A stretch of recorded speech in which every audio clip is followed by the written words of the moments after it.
of Dickinson, Hailee Steinfeld. Hey. Welcome. Thank you. Dickinson premieres today, the season on Apple TV+.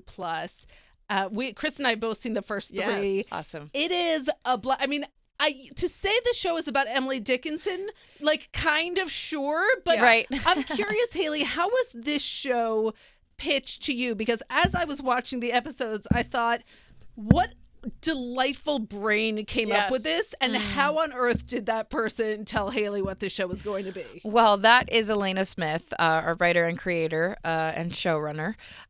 She sent me the first two scripts, and I was instantly into it based on knowing the fact that it was on Emily Dickinson. I didn't know much about her, but I'd come across some of her poetry in the past and was intrigued. And then I read it, and I was like, all right. Similar reaction. I was like, how are they going to do this? I've got to figure it out. I got to be a part of this somehow. And I spoke to Elena shortly after I read those first two scripts, and she just so perfectly articulated what this show now is. So that was really exciting. It's interesting because while it is a period piece, it's completely contemporary in many ways, in the dialogue or in the music or in just in general, like social situations, and yet it really has to straddle both of those. It's very time bendy. And was that something that you picked up from the script when you first read it? Yes, absolutely. I think Elena was very aware of those decisions she was making in terms of how and when does this show cross over into a more modern sense of thought or feel. So I loved that about the show. I love that it's, music almost plays its own character in it, which is the other half of my life. So I love that. The music is so good in this show. I was like, where is my Spotify Dickinson mix? Right?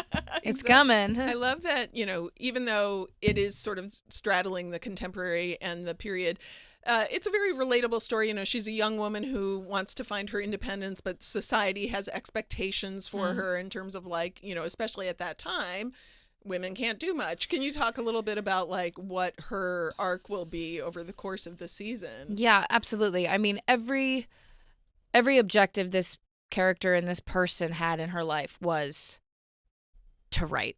All she ever wanted to do was write, whether that was in her bedroom, which the majority of that took place in her room because she had no other option really, or if it was in her head on a walk to fetch water because that was the chore that she had to commit to. Whatever it was, she had to write, and there she was completely.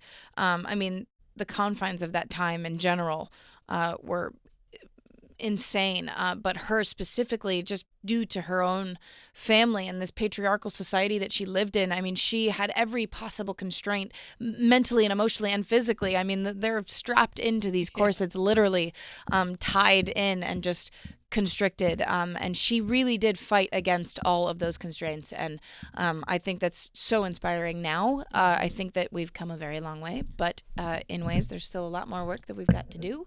And I think this will be a nice sort of eye-opener to that. She's also in love with her brother's fiance-ish. Right. Ish.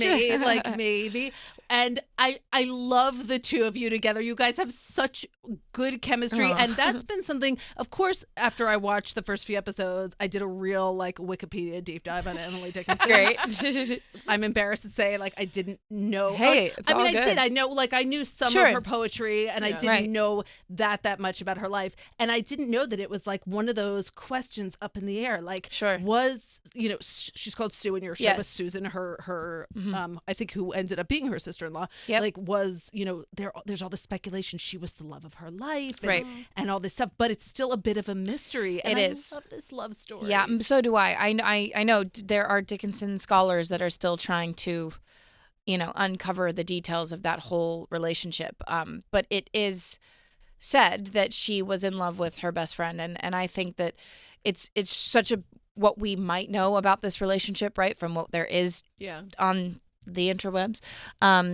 It is such a beautiful relationship, and I love how we played it. I mean, our show is ultimately about not putting people in a box and not putting a label on a certain situation or behavior. They didn't have the terminology we do now. And for Emily, her whole life all she wanted was to be understood. She thought differently. She was an artist. She saw things differently. She felt differently about certain things. She wrote about all of it. People didn't understand her, except for Sue. And the one person that saw her for who she was and loved her for who she was happened to be a woman. And then later her sister-in-law.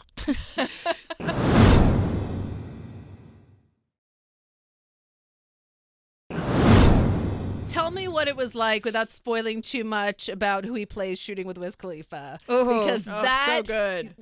He is amazing. I mean, I was so excited when I heard that he was interested in coming on and doing that. And I later found out that he truly does love the story, and at that point, obviously he loved the scripts and the show and was so into it. So whenever we have somebody that comes on for a couple days and is as equally as passionate about the people that are there every single day is so awesome. But he was incredibly prepared, wonderful sense of humor. And I don't know, he plays a character, he plays death, and death is something that Emily talks a lot about in her poetry. And I've always sort of interpreted that as it's life. It's creativity and freedom and no judgment and no rules. And so I know that Elena and all of us wanted somebody, whoever was going to play death, to represent that sort of danger and creativity and humor and excitement. And Wiz is really all of that. So he was awesome and so cool to have him in the show. Did you do a lot of research into Emily Dickinson before you took the role?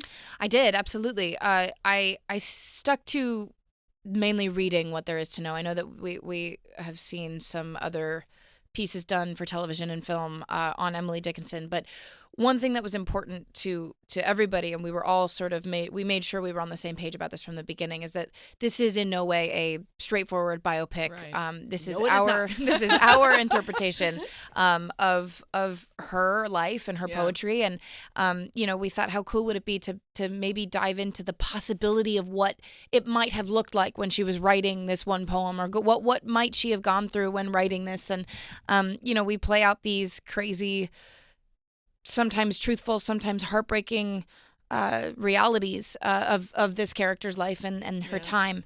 So, I was able to do a lot of research. Her poetry is obviously the driving force of the show, so that alone was enough to have. And I love seeing Jane Krakowski as her mother. Talk about, as soon as you see her, you're like, oh, okay, this is... It helped me get into the world of the show. Like, this is going to tell real stories, but it's also going to be funny. And so what is she like as a performer to work with? Because obviously she's so funny. As a TV mom, she's sort of amazing. Like, you really should spend all your time cleaning. Yeah, right. And get married. While I'm gone, clean constantly. She is wonderful. I think it's so we have so many different kinds of actors in the show, and one thing that's so incredible about Jane is obviously she has this, spectacular background in comedy, and she's mastered that. And so to have her bring that element along with, she carries some of the most dramatic moments in this series as well. And I think a lot of the humor in this show stems from the tragedy of the reality of these events. She is a by the books housewife. She truly believes that the job of the woman takes place at home, and it's quite the opposite of how Emily thinks. It's a very complicated thing, and finding that dynamic with Jane was really fun. But hanging out with her offset was even more fun. She's great. Did you love playing? I imagine on some level you have to relate to being relate to a poet, because you're a writer also. You're writing poetry in your own way. I imagine that was fun. Very fun. It's always fun when I feel like things come full circle in terms of my acting and my singing. And I had a real sort of full circle moment when I went back to LA and started writing for my project after we finished. I was like, I think this is a combination of like being in my 20s and figuring out who I am and what I'm comfortable with talking about, and also embodying this fearless writer. I went into the studio and I just felt this new approach to to writing everything. I didn't feel any less vulnerable. In fact, I have felt way more, but I've accepted that. I don't know. I feel like after embodying this character, I had this new sort of approach where I was like, she wrote about everything. And that's why you love her. You know, you don't really I don't know that. I mean, I don't think there's one of her poems that I have read once and understood. It takes me a while. And I think that's why people love her. They keep going back. And I don't know. I just tried to, I guess, felt myself putting that kind of same effort into my writing. You are wonderful in this show, Thank you. Dickinson. It's so fun. I hope everyone watches it. It premiered today on Apple. I believe first three episodes are available, and then all of them. First two episodes are available for free, and then you'll need a subscription after that. See the rest. And by the way, you better pay because episode 3 is a blast. We did it on purpose. It is. No joke. It's so good. Hailee, thank you so much for joining us.